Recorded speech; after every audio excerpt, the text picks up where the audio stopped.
Hi guys, welcome back to another episode of Ace Attorney.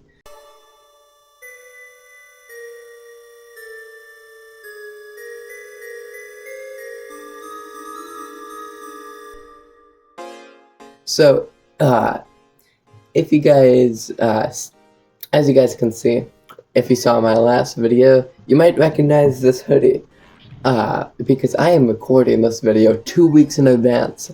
I am going, up to some land that, I own, my family's staying at. So I got a little confused with my words, but let's just get into it. So this is, Ace Attorney, Episode 2. Okay. Yeah, Larry has a way of running his mouth in all the wrong directions. Should I? Let's stop him from answering. Let's see what that does. So if you guys don't know, my client had no idea the victim was seeing other men. The question is irrelevant to the case. Nice point. Oof, wince. Dude, Nick, what do you mean irrelevant? That cheating she-dog. I'm gonna die. I'm just gonna drop dead. Yeah, and when I meet her in the afterlife, I'm gonna get to the bottom of this.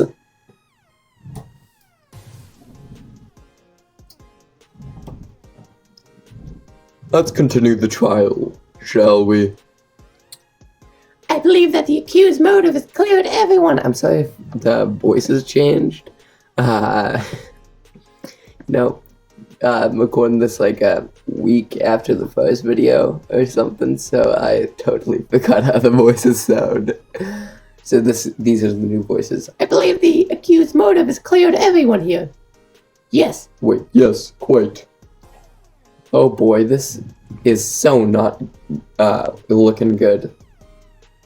Next question. You went to the victim's apartment on the day of the murder, did you not? Gulp.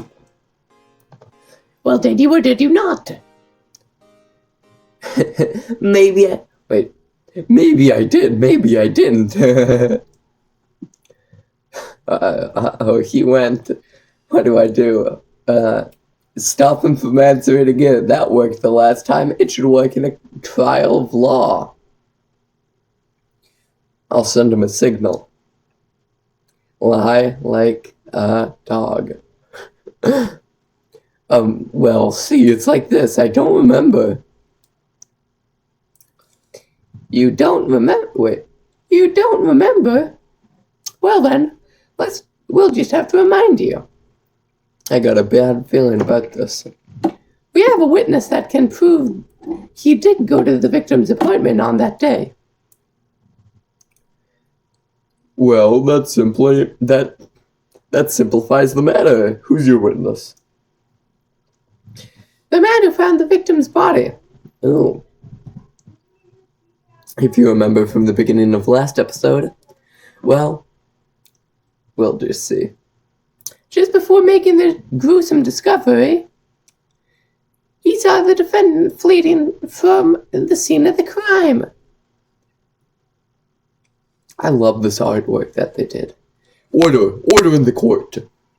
Mr. Payne, the prosecution may call its witness. Yes, Your Honor.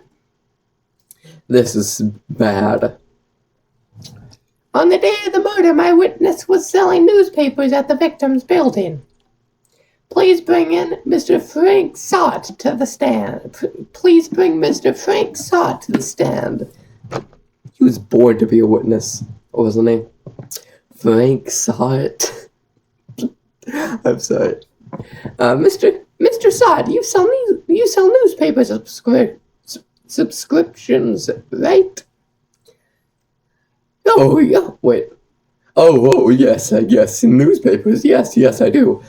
Mr. Sott, you may proceed with your testimony. Please tell the court what you saw on the day of the murder. Witness account. Well, I was going door to door when I, wait. So I gotta consult myself about this. You see, I was going door to door selling newspaper subscriptions when I saw the man fleeing from an apartment.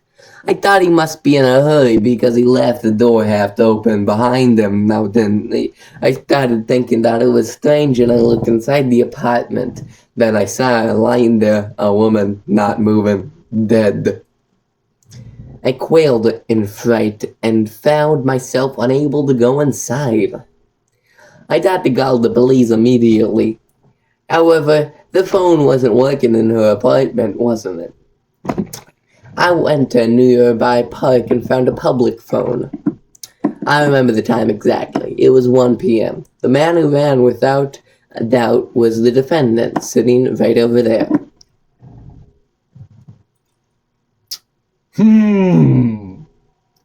Larry, why didn't you tell the truth? I can't defend against a testimony like that. Didn't we force Larry to lie? That may be why he's not telling the truth, huh? I can't defend you against a testimony like that. Incidentally, why wasn't the victim's phone in the apartment working? Your Honor, at the time of the crime, there was a murder. At the time of the murder, there was a blackout in the building. Aren't phones supposed to work during a blackout? Yes, Your Honor. However, some cordless phones do not function normally. The phone that Mr. Side used was one of those. Your Honor, I have a record of the blackout for you to look at. Blackout record added to the court. Wait,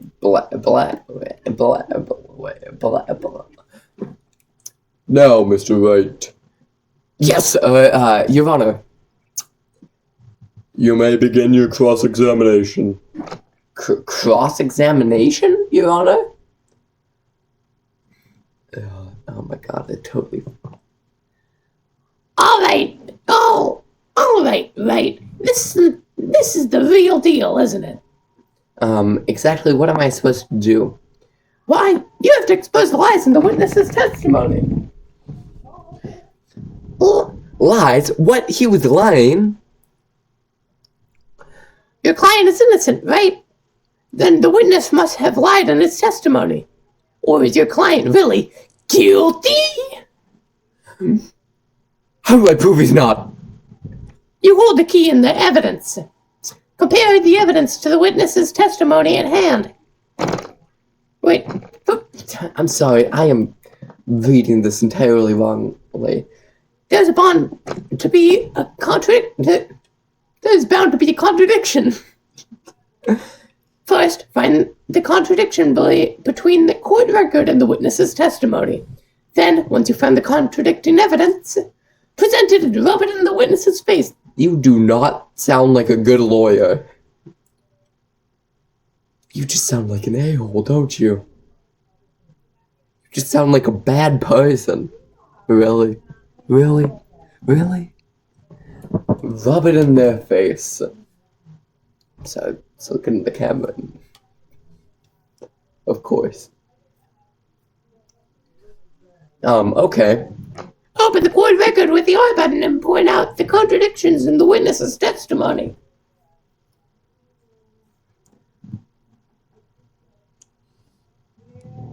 Witness account. Wait. You know what? You can just read the messages yourself, you know. I quailed on foot. I remember the time, 1 p.m. But really, did you remember the time exactly of 1 p.m.? Really? Because the witness died at 4 to 5 p.m. Really? Really? Really? Sorry, outside my room was a little bit noisy, so I decided to...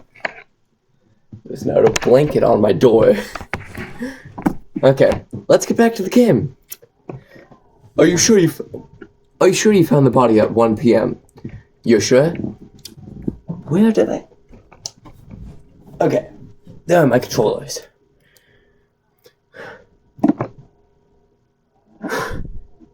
I already forgot his voice. I think I'm gonna go with this. Yes, it was 1 p.m. for certain. Wait, no, it was... Frankly, I find that hard to believe. Your statement directly contradicts with the autopsy report.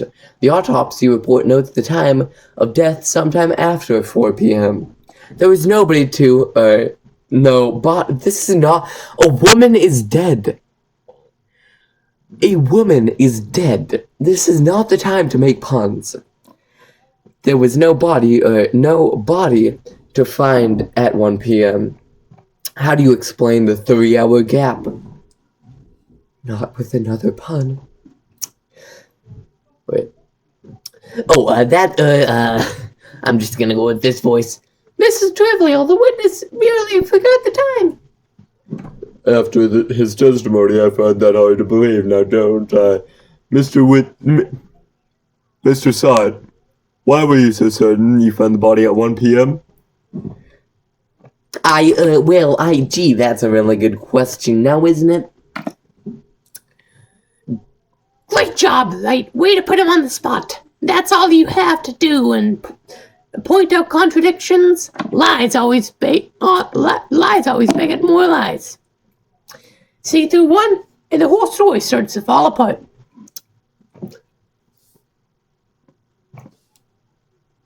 Wait, I remember now.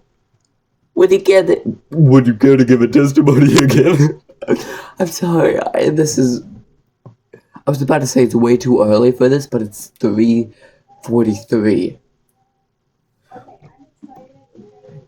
You see when I found the body, I heard the time.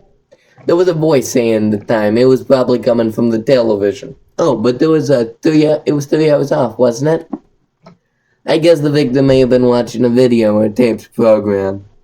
That's why I thought that it was 1 p.m. Now, don't I think I'm terribly sorry about the misunderstanding. I can't wait to press that statement. I see. You heard a voice saying on the tape program. Mr. Wright, you may cross-examine the witness. Right. You know what to do? I've got this one. I got this. I'm sorry. Time of discovery. Okay, you've already heard this testimony before. I've already spoken it. Coming from the television. But wasn't there... Hold it right there. The prosecution had said there was a blackout at the time of discovery. I'm a genius. And this record proves it.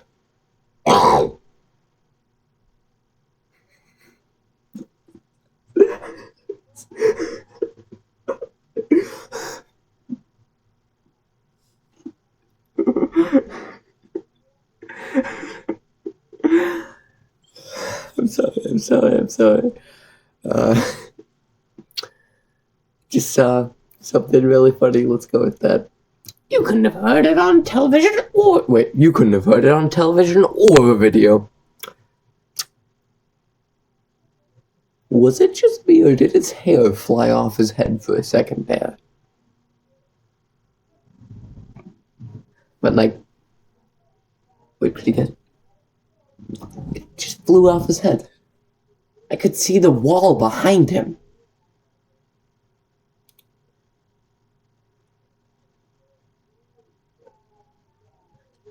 Gah! The defense has a point. Do you have an explanation for this, Mr. Sott? No, not quite. I find it puzzling myself. Quite puzzling. Well, wait, I remember now.